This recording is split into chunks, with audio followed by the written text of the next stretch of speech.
environment that's provided in.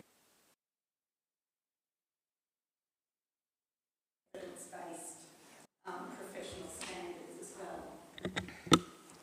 And so now I get to be recorded, yay. So this new policy, we're sort of working on a hybrid model. So the councillors, we have the overall strategy guideline for our community care. And so as part of that, we've all had to have our working in children's check, which is a bit of an oxymoron when we're talking about aged care, but there you go. The operational part of it is to the staff, and then the audit and risk committee does the auditing to check how it's going and whether we're complying with the things that we need to comply with. So that's a nice overview. So I'd just like to welcome those that are online. We've had a few IT problems, so we're a little bit late. We've started the meeting, so we're a little bit late with the recording. So I'll just state that this council meeting is being recorded and live streamed to council's YouTube channel. The recording will also be made available on council's website. Whilst all care has been taken to ensure that your privacy is maintained, please be aware that your presence may be recorded. So welcome to you that are online, and sorry for the delay. So we're now into the council meeting at item 9.1.2, our community care policy, and Councillor Karen Probst has just moved the motion. Councillor Greenberger has seconded, and Councillor Probst to speak, and I'll just now ask Councillor Greenberger if she would like to speak to the motion. Yes, Mayor, I'd just like to add that this policy is an important addition to our suite of policies, as it does mean that Council will be compliant with the new Act. And the community would be aware that we're currently reviewing the service of community care, and this policy, even though the service is under review, the policy still is an important one in making sure that while we continue to conduct this service, that it is done according to the Act and all requirements are being met. So thank you. Okay, thank you. Any other council like to speak for or against the motion? No, Councillor Probst, did you wish to sum up? All right, well, I'll put that to the vote. Yep, so that's carried. Thank you.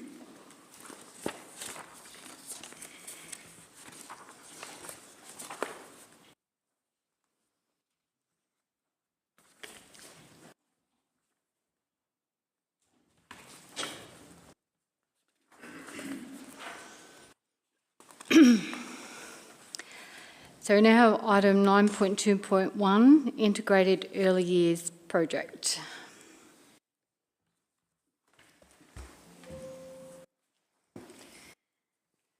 I move that Council 1 notes the Northern Grampians Shire Council St Arnaud Integrated Early Years Services Investigative Report 2025, prepared by Equipped, which assess current and future early years service needs, infrastructure options, and 2, approve the inclusion of the staged reconfiguration of the existing St Arnaud Early Learning Centre in Council's 10-year capital plan in future years to support improved long day care capacity and wraparound early years services in St Arnaud, subject to external funding availability and future council budget deliberations. Okay, thank you, Councillor Probst. Somebody to second the motion? Councillor Blake, thank you. Hey, Councillor Probst, would you like to speak to the motion? This has been quite a long saga for St Arnaud. We had the issue of where to place the Victorian Government pre-prep modular building a couple of years ago, and it was quite controversial. The end result is that the pre-prep building is now up near the primary school. Our early learning centre is still down in Market Square. As a result of having the prep building now at the school, the prep building caters for 60 kinder students in two 30 children classrooms. The Early Learning Centre now has a wraparound service at it as well. So as well as having standalone prep, we've got the wraparound service at the Early Learning Centre, which means that the kids that do kinder have the after hours care at the same facility as well. So it saves parents having to pick them up from one place and take them to the other. So at this stage that seems to be working quite well, and it's meant council's been able to streamline the services, and it's made budget efficiencies for them as well. This motion is about the future direction. So our prep buildings are kind of under control at the moment. We love the terminology of the Victorian government where they say we're now a childhood oasis. That might apply to kinder. It doesn't apply to the Early Learning Centre and to the long daycare places. There's a real pressure on them because parents can't get their kids into long daycare, which means employers can't get people to work. So this proposal is looking at the future infrastructure, upgrades we need to make to the existing Early Learning Centre so that it's flexible for the future developments of what we need for our long daycare. So the plan looks, I think there were 4 or 5 different improvements we can make to the building of various degrees of money contribution. They'll all be put into our 10-year capital plan. The sad part is we don't have money to pay for it now. We have to apply for funding from upper levels of government for it to proceed, but we do have an application in at the moment for one of them. So cross our fingers, but everything's there ready. So as soon as we see funding become available from other levels of government, we're ready to go and apply for it and hopefully get our Early Learning Centre and our daycare places improve the number of daycare places so that more people can get back to work and more employers can get employees. Well said. Councillor Blake, would you like to address the council on the motion? Yeah, nothing more to add on that one. Thank you. So any other councillor wish to speak for or against the motion? Councillor Probst, do you wish to sum up? Okay, I'll put that to the vote. All those in favour? That's carried.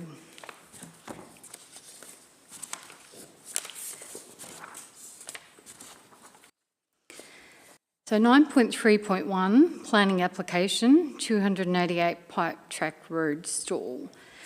So we have quite a lengthy report there, and we've had lots of discussions in regards to this, and wanting someone to move a motion in regards to that.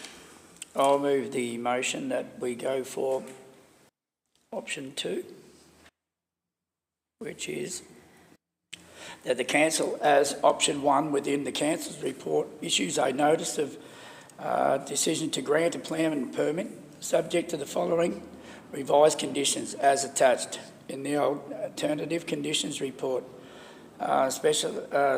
Specifically, these changes alter the hours of operation conditions to remove Saturday trading and to add an additional permit condition which locks in the permit to specify owners of the property.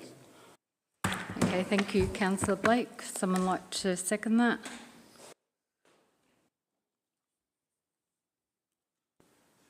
I'll second the motion. Thank you, Councillor Probst. So, Councillor Blake, would you like to address the council on the motion? Yes, as I'm aware, Mr Repper has been very cooperative in ensuring that this permit goes through, with all agencies involving CFA, EPA and Economic Development, as well as our own site visits, all meeting the requirements, and on many occasions has tried to work with the neighbours by offering curfew hours once a permit has been granted to ensure noise and dust isn't an issue. But yet, this local born and bred family are now facing a most uncertain future, which could result in another small business closing.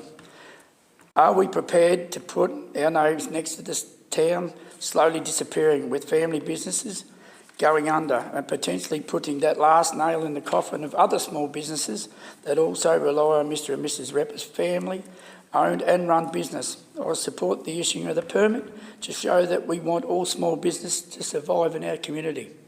Thank you. Thank you, Councillor Blake. So, Councillor Proge, would you like to speak to the motion? Okay. When we received the information about the permit and listened to the objectors as well, and issues with no dust, noise, etc., it's a really hard decision because you've got to balance up the two competing sides, like having a small business but also the amenity of the neighbours around. And so we have discussed this a lot, and the option 2 that Jack has moved, we hope, it has a lot of conditions in there about the noise, about the dust, hours of operation. We've removed weekend hours from it so that, quiet on the weekends and give everyone a bit of that work-life balance. There's also a restriction in there that it can only be operated by the current people operating it. So if they were to sell their house or try to sell the business, still live there but sell the business to a different operator, they're not able to do that. The planning permit is specific to them. And there are substantial rules on it and obligations that they've got to comply with.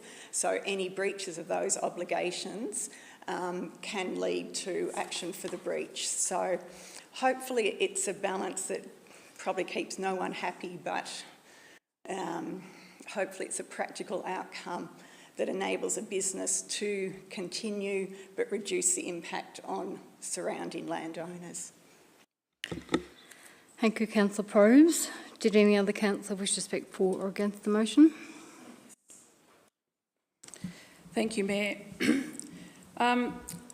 These planning permit applications, and we have a number before council at the moment that are very problematic for councillors. We have to work within the requirements of the state government planning regulations and our own Northern Grampians Shire planning scheme. And the officers have provided a report that takes into consideration all those requirements. However, as a council, we also need to consider the needs of the applicant, but also the needs of the immediately impacted neighbours.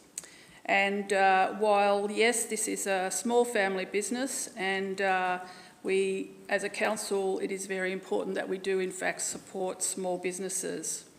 However, I also believe that we do need to have very strong respect for the law. And I do have some concerns that even though it is the practice of council to work with applicants on permit applications, and in actual fact there's been no instruction for the business to cease operating while the permit application is before council, I would have thought that the applicants would be very clear on what the conditions that were submitted as part of the application contains, and that included no operating on a Sunday and no operating on a public holiday. And as a councillor, when one's contacted just a few days before and immediately before this discussion, with neighbours expressing concerns about the impact of noise over an Easter long weekend, I do have serious concerns about the willingness of the applicant to comply with the conditions that have been met.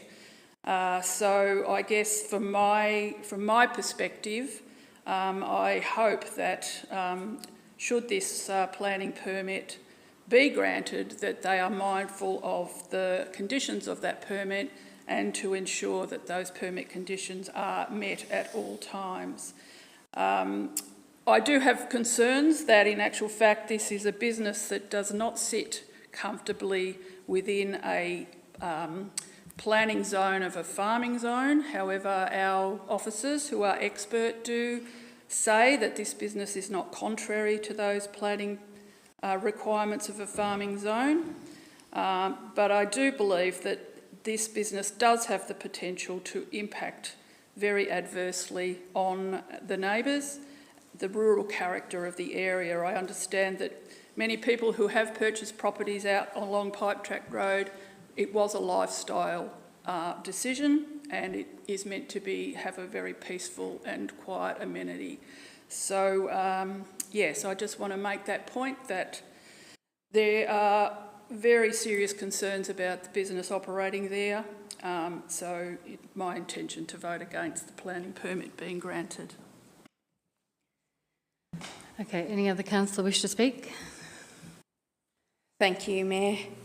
I'd like to make it clear that I am voting for the planning permit to be granted under the conditions that have been stated, but I would like to make a point that I also share Councillor Greenberger's concerns. Although I would like to see a small business not affected, but I do feel for the neighbours. As it has been already pointed out, everything has pretty much ticked the box, and it has been given a green light to proceed from a council's point of view, and I do hope that people can behave, though, professionally and responsibly moving forward, though, and that council no doubt will be probably paying attention to this space. Okay, so Councillor Blake, would you like to sum up? Well, I just want to say that the conditions, as we've spoke about, it just doesn't affect one business. It affects a lot of small businesses. As we've spoken in depth about, if you shut down one small business, it does affect everyone else. Breaching conditions before conditions have even been put in place shouldn't be grounds for not issuing a permit. So as far as I'm concerned, I will be definitely going for it. I think it's fantastic because we don't want to. I don't want to be known as someone that's put a nail in other small businesses around town or this business here. So that's it. All right, I'll now put that to the vote. So those in favour and against? Okay, that's carried.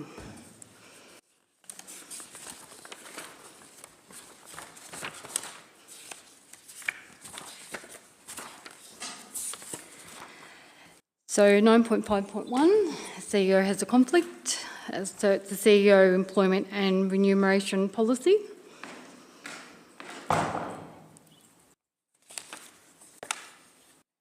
So the purpose of this report is for Council to adopt the CEO employment and remuneration policy 2026, and we have a recommendation there. I'm happy, Mayor, to move that Council adopts the CEO Employment and Remuneration Policy 2026. Thank you, Councillor Hyde. Can I have somebody second that? I'll second that. Thank you, Councillor Probes. Councillor Hyde, would you like to address the Council on the motion? It is a requirement to Council to adopt the policy and prescribes the matters to be included for the CEO employment and remuneration process. But what we've done here is we're just adding in Section 45, Local Government Act 2020, Occupational Health and Safety Regulations 2025. So it's basically we are keeping up with what we need to do, and we're paying attention and we're adding it in. Councillor Probes, would you like to speak? It's actually a positive that the government's now making all employers look at the psychosocial welfare of their employees. So we're just building it into our policy. As councillors, we only employ the CEO, so it's our responsibility to make sure the CEO has supports in place to handle a stressful job. So it's good to see that the Victorian government is recognising that in their OH&S rules as well. So any other council like to speak for or against the motion? So Councillor Hyde, would you like to sum up? No, I think Councillor Probes put it quite much better than I did in the first place, so thank you. Okay, so I'll put that to the vote. All those in favour? Okay, that's carried.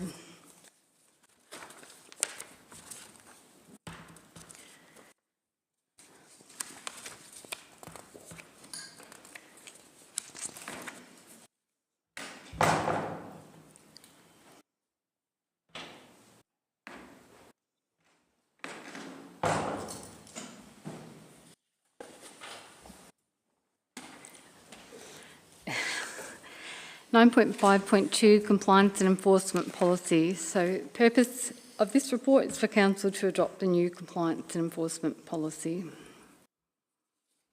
We have a recommendation there. I move that Council adopts the compliance and enforcement policy as attached to this report. Thank you, Councillor Probes. Somebody to second that motion? I'm happy to second it, Mayor. Thank you, Councillor Hyde. Councillor Probes, would you like to speak to the motion? The policy covers how we go about seeking compliance and enforcement with different rules and permits, dare I say. The first step is to talk to the people involved and try and resolve an issue without, going to the adversarial enforcement stage. So that our first approach is to talk to people, try and sort it out, and then it covers the stages to go to if you don't get a resolution from that. So it's like any court matter, start off talking to the person. If it doesn't resolve, you go along to the final stages where you end up in court and it costs everyone a lot of money. So if we can resolve issues by talking to people earlier, that's the way the council will try and proceed with matters. Thank you, Councillor Probes. Councillor Hyde, would you like to speak to the motion? Okay, any other councillor like to speak for or against the motion? Councillor Probes, would you like to sum up? Okay, I'll put that to the vote. All those in favour? That's carried.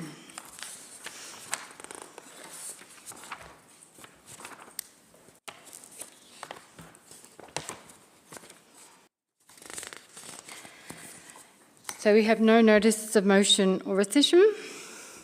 So we'll go to our reports from councillors and committees. So Councillor Greenberger, would you like to start? Yes, thank you, Mayor. I think this month I would like to go kind of in reverse order, just to celebrate the amazing weekend that the community has had over the weekend of Easter. I wrote an article in the Stall Times that was published on Thursday and mentioned 2 or 3 matters that were on and left out about 15 others, I think. So it was just amazing, the variety of activities that were on offer for the local community and the thousands of visitors that attended this year. And I think as a Shire Council, we need to be very proud of the way that we've presented our community and the support that we've given to many of those activities. But I also want to acknowledge the numbers of volunteers that are needed to present such a fabulous range of activities over the Easter weekend. It's really been a very, very busy month with a lot of community activities which I have attended. The Grampians Harmony Festival at the Town Hall, CFA Championships.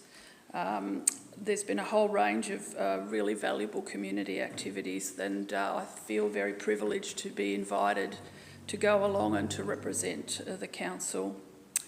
In addition to that, as I mentioned earlier, we do have a number of reviews in place, or 2 reviews in place at the moment. I attended a couple of play groups in the town to talk to the parents about the early years review and encouraging the parents to have a say by filling in the online survey to let us know what's working well and also areas that we might like to look at to improve our services in that early years space. And also, I think the survey for the in-home care service is now closed, but it's rather interesting that we're reviewing services at the top end and the bottom end of the age spectrum. But just shows the breadth of activities the council is involved in. And the other exciting development is the resurgence of the Grampians Rail Trail Committee.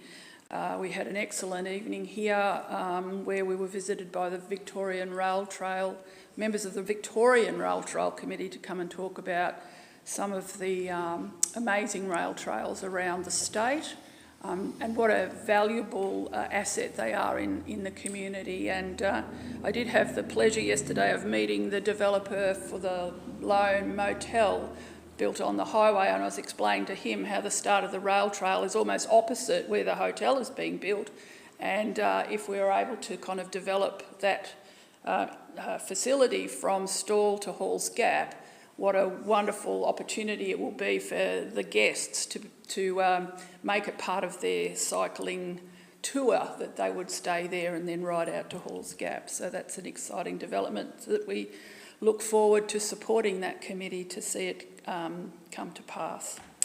The other area is in Business Association out at Halls Gap. I attended the launch of the new Business Association and was very interested to see an amazing computer-based software that enables businesses to measure the capacity of accommodation and the dollars spent in the community. The program is called Localis, and the Business Association has taken out a subscription so that our local businesses can monitor and plan for the future. It provides data from the past, but it also predicts information going ahead.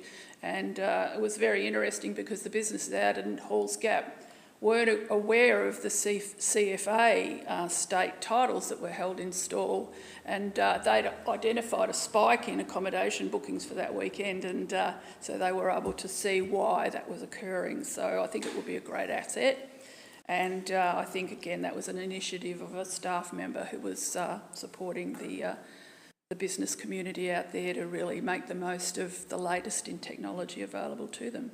So yes, very exciting month, and most enjoyable to be part of all of those things. Thank you, Mayor. Well said. Councillor Blake? Yeah, well, Stawell should be extremely proud of their Easter weekend. I'm totally exhausted, so I can only imagine how our Lady Mayor is feeling. And the effort that the Stawell athletes put in, and Councillor Emerson, I've always looked at him when we're in an environment like that, and his leadership is something that I walked away from, because he does actually an incredible job, you know. And I went to the Stawell races, lost a bit of money and a good jacket, and seemed to bring home more drunks than I took there. So, but I also want to acknowledge Javant because of the work that he's done surrounding the Kerry Manning sign and the response that you've had, because it's actually pretty important for the area, and her recognising it and fixing that up as well. But I also want to acknowledge Kim Birthistle lost her mother-in-law the last couple of weeks, so I just want to give my respects to the Birthistle family, and that's really all I've got to say. Thank you. Thank you. So, Councillor Hyde? All right, definitely busy. I think all of us attended Batio Catio visit to look at the issues and its potential future out there. I also was along with Councillor Greenberger, CEO, the Mayor, out at the Halls Gap Business Association inaugural launch event. That was great. I'd like to acknowledge the International Women's Day that took place on the 8th of March. There were a lot of celebrated events around our region. Well done to everybody involved in those. I met with representatives with the Wadawalla Renewable Energy as that renewable energy space continues on, and with the CEO I also attended in Horsham the Wimmera Southern Mallee Council Alliance, discussing largely around the resource ready strategy that currently to date 8 out of 9 councils have endorsed. The 9th one should be proceeding this month, I understand. Attended business after hours, and we heard from Green Eggs in Great Western. Oh my gosh, I didn't realise that many eggs actually came out of our shire, so well done to them, and also their future expansion that may be occurring. We are very excited to see how we can help them with expanding their business. I also agree with Councillor Greenberger, the Grampians Rail Trail, very exciting. I also attended that meeting. And I officially opened the Grampians Textiles event out in Halls Gap at the start of the month. That was beautifully done with a collaboration of traditional owner Paul Kelly out there with an amazing smoking ceremony. But then, of course, the event was kicked off by the Grampians Textiles group, who have attracted for many years now hundreds and hundreds of people out to the town, and how creative they all are. It's a beautiful time of year to be out there with them. They're very inspiring. Actually, they just make me feel inadequate as an artist, but they're very inspiring. Councillor Greenberger and myself also held 2 coffee with the councillors, one in Halls Gap, one in Stoll. Attended Great Western's Futures Committee meeting, and what else did I do? Met with members of Landcare out at Halls Gap, and also Northern Grampians Shire staff as we visited areas of concern with the weed Kunzia that has taken over the town out there. So I'm still involved in paying attention for them out there in that space. I got up at 3 a.m. to open the gates for Sunrise, Channel 7, so they could broadcast live from the beautiful vineyard of Fallen Giants in Halls Gap.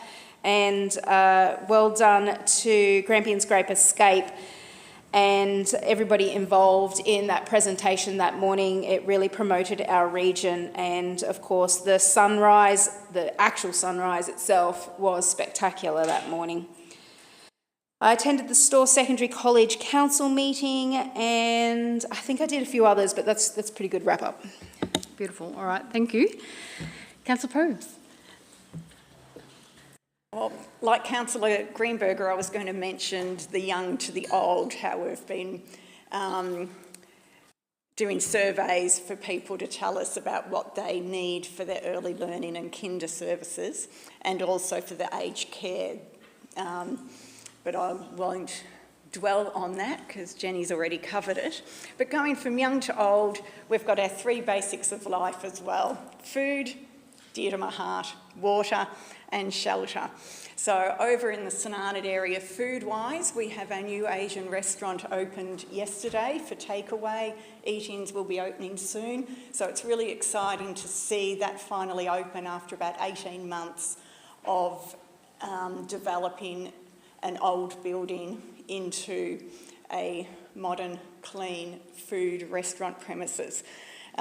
We also have the Vine and Lamb, which will be restaurant and accommodation opening in the old Manny Hotel. The accommodation is ready to book from tonight, so if you have workers, people visiting who need accommodation in St Arnaud, tonight's opening night for the accommodation, and the Vine and Lamb restaurant will be opening very soon. Jane, who's the local person starting those businesses up, was at our business after hours in St Arnaud, and it was really interesting to listen to her story and where she's got to and how she's got to where she is now. We also have the water issue, which a couple have mentioned, Batio Catio. Northern end of the Shire does not have any recreational, has Walkers Lake recreational, but it's a biodiverse area and it has a lot of flora that we need to protect. There's a very delicate balance between protecting the biodiversity and using it for recreational purposes. And when we were at our meeting there last week, you could see some 4-wheel drives had gone around places that they're not meant to go and have churned up the ground. So it's disappointing that the actions of a few are possibly going to affect how other people use Walkers Lake. We're still working with Parks and Grampians Water to get water back into Teddington, which has been an ongoing saga. We have another meeting this Friday and hopefully we get some more positive timelines from Parks Victoria as to how quickly that's going to move along. Food, water, shelter was the other thing. It's exciting to see the 9 units going up in St Arnaud. They're partway through. It's getting a lot of talk in the community. People worried about it being worried about who will actually get to live in it, but it is actually good quality units using good quality materials. The investors from Ballarat, and his plan is to rent to local businesses who need their workers to come up here. There's just no accommodation for workers who come to town, and so our community loses a lot of workers and families because they just don't have anywhere to live. So it's exciting to see that actually coming into fruition.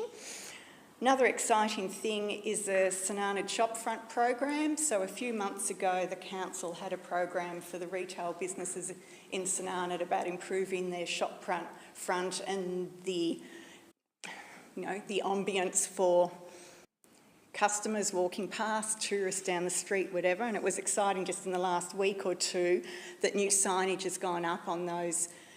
They're not all businesses, actually. One's our Community Resource Centre, which provides administrative services, runs your first aid courses, etc. So that's got new signage. The Country Kitchen Cafe, Ramjack, which is a retail outlet providing environmentally friendly and Australian-sourced eclectic kind of gifts, and also uniforms which she embroiders, so work uniforms is part of what she does. We have St Arnaud Books. Their little logo is St Arnaud Books for Worldly People. It's also always nice to drop in and chat there. The Bible Museum with the Butterfly House, the top of the town hairdressers. So it's really exciting to see those premises all getting their new signage and being a bit more proactive in how they present to the community.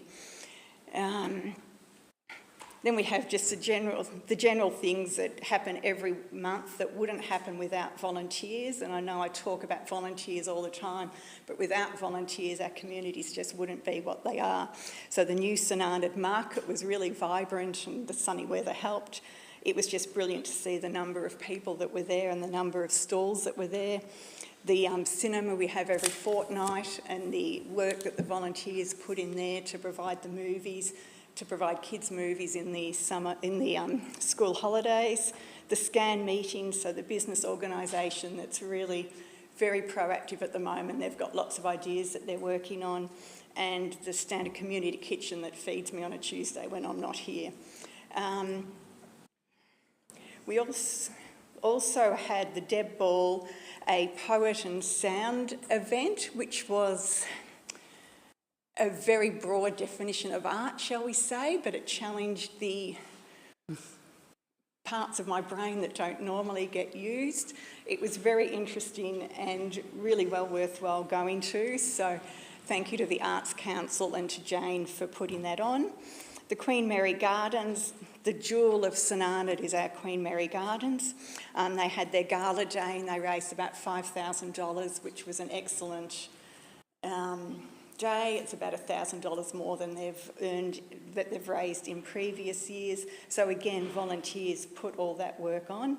And also in the Queen Mary Gardens, Council's art project this year is to put some sort of art in the Queen Mary Gardens area. So the council have been working with the Gardens Committee and the Art Committee to look at what that will be, and tenders came in last week, so we got a bit of a preview of the 3 shortlisted ones, so I'm expecting there might be some sort of announcement shortly on how that goes, where that goes next. But probably the most important thing, sorry I ramble on a lot, but the most important thing I think was the It Takes a Village movie night that we had. Now that was organised by a couple of local people, and it was just a half-hour video interviewing 3 local people on their stories. And we all know everyone's got a story. We all know everyone's dealing with stress and different things in their lives all the time. And I was speaking to the organisers and they said, well, we could have just got, a speaker to come in and talk about how people deal with stress all the time. But they decided to make it more local, and they interviewed 3 local people. Now, these are 3 people that I know. I know these 3 people's stories, and I would see them down the street really, really often. But to hear them talk about the struggles they're going through, like losing their partner of many years, farm issues, being adopted as a child and not finding out till they were a lot older. To hear them talk about those stories makes you remember more clearly that everyone we talk to every day does have a story. And it was really important, I think, to see that presentation, and it was a really wonderful evening.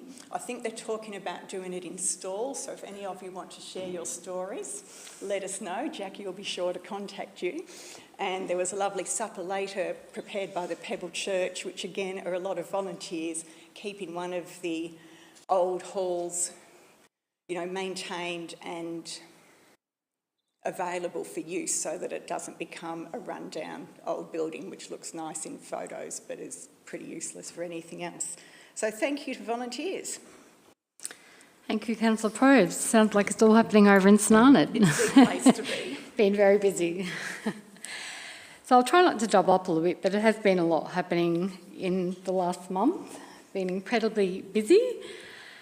I just want to do a big shout out to the CFA, the Urban Junior and Senior State Championships, which were run over 2 weekends, and it was just amazing. There's so many people, so many competitors, once again volunteers helping on the day. It was pretty impressive, and I think they're pretty impressed at how it all went because it was just amazing. And I think that they'll be all doing it all again next year. So how lucky are we? But it was amazing. It was an amazing 2 weekends. So also while that was on, we had the Harmony Day, and thank you for Jenny Greenberg for opening the Grampians Harmony Festival. There was the Vinci Tractor and Tractor Pull, which is an annual event. And just watching the people driving around, they're so proud of their tractors. It was just quite amazing. And honestly, they must put a lot of work into it because some of these tractors look quite old. But anyway, they drive them around, and yeah, they had a ball. But it was a great weekend for them, and yeah, they're incredibly proud of what they do.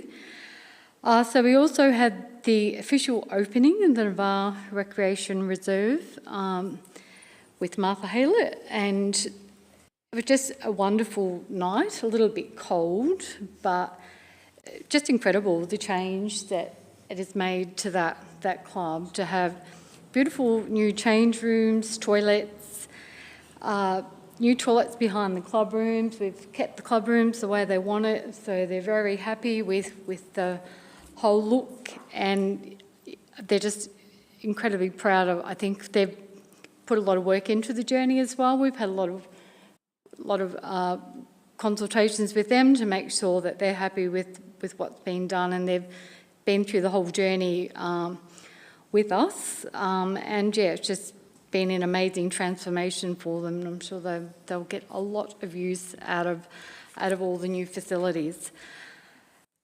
And the weekend at Store was just amazing at Easter, and I heard at Hall's Gap it was pretty amazing as well. I heard that ice cream shop had a bit of a big lineup out there, which is always good to see. But how lucky are we to have Shakari Richardson and Christian Coleman race, at our Store gift, and the coverage that they have received worldwide has been pretty amazing. So it really has once again put the Store gift and Store back on the map, which is what we want. So, but it was just an amazing weekend. Saturday the weather was just more than perfect, and Saturday was like a Monday at the Store gift. There were so many people there. And then the Store gift on Monday was still pretty impressive, had the rain in the morning, which is perfect, so it was nice and perfect tracked. And it was just a really big day, and everything went really, really well. We had the marquee and had, some... Kathy Freeman. Yeah, Kathy Freeman was there as well, and had her book. and gave an award and got some photos taken, and yeah, she was pretty impressed. Yeah, she was lovely to talk to. So it was just, yeah, it was an amazing weekend, very tiring, as Jack said. I think we're all a bit exhausted by the end of it. The Thomas Food Stall Cup on the Sunday was once again really well received. Great day, great crowd, and well done to the stall biz. The Main Street Easter sensation on the Saturday. I walked up and down a few times, and it just reminded me of years ago. The crowd was just so full. There was lots of locals. Everyone was, you know, walking up and down, having a chat. So you see people stopping the whole way, talking to people, and it was just an amazing Saturday morning, which was was good to see. And I just want to just put a thanks out to Northern Grampians Shire for the fireworks on Saturday night. So they were pretty impressive, and everyone said no matter where you were in store, you could see the fireworks, and they were fabulous. So, and it's something that we do and we pay for to support the behind the CEO's house too. young. It is too, right? Yeah. We'll keep it there. But they were pretty impressive, and you know it's something we do to support the Easter event. But a big thank you to all the sponsors, because there's lots of sponsors that sponsor a lot of things over Easter, and without sponsors, a lot of these events wouldn't run. So that's me, and yeah, I'll just now we'll just ask that somebody move that the reports be received. Yes, thank you, Mayor. I move that our council reports be received. Thank you, Councillor Greenberg. Yeah, I'll second it. Councillor Blake. All in favour? Okay, that's carried. We have no urgent business, but we do have a public question, and I'm not sure Ross isn't here. No, so I'll just read out the questions because Ross had submitted the questions. So his first question is, why did Northern Grampians Shire fail to include in the multi-million-dollar, predominantly state and federal government-funded redevelopment of the St Arnaud swimming pool a substitute 3-metre diving platform when it decided the existing 3-metre springboard was not compliant for the depth of the pool and was to be removed, but a 3-metre platform is ? So I'll get our Director Justine Kingham to reply to that. Thank you, Ross, for your question. So Council were not able to include a 3-metre diving board on account of the depth of the pool.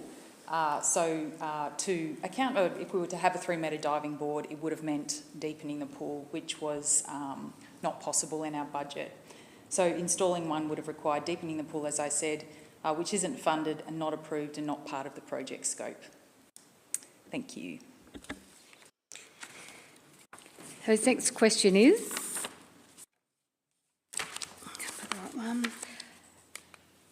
I last asked 12 months ago at a council meeting for a report on Northern Grampians Shire's progress in implementing its St Arnaud Tourism Strategy and Action Plan 2022-2032.